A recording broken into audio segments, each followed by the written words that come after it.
السلام علیکم ورحمۃ اللہ وبرکاتہ۔ آج کل جو ہمارے معاشرے میں بچیوں کو، عورتوں کو حیض کے متعلق بہت زیادہ پریشانی ہے۔ کچھ تو جسمانی معاملات ہوتے ہیں اور کچھ جناتی معاملات ہوتے ہیں۔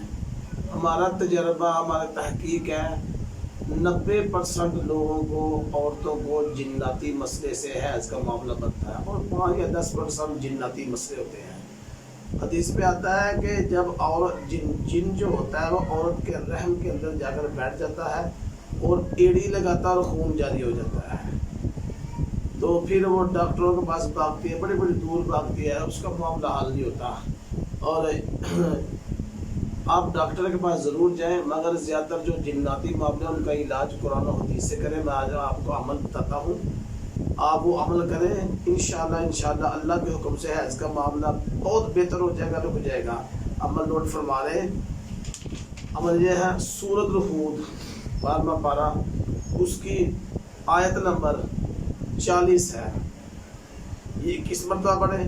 سورۃ الملک ہے، اس کی آیت نمبر 30 ہے، یہ بھی 21 مرتبہ پڑھیں۔ اور سورۃ دہر ہے 29 پارے کی آخری سے سورت چھوڑ کر پہلی سورت ہے، اور وہ آپ 3 مرتبہ پڑھ کر یہ کٹھا پانی دم کر لیں اور 21 دن تک یا 41 دن تک لگاتار پیئے۔ انشاءاللہ میرے اللہ نے چاہا نا، اللہ کے حکم سے آپ کا معاملہ حل ہو جائے گا۔ جزاکم اللہ خیر۔ السلام علیکم ورحمۃ اللہ۔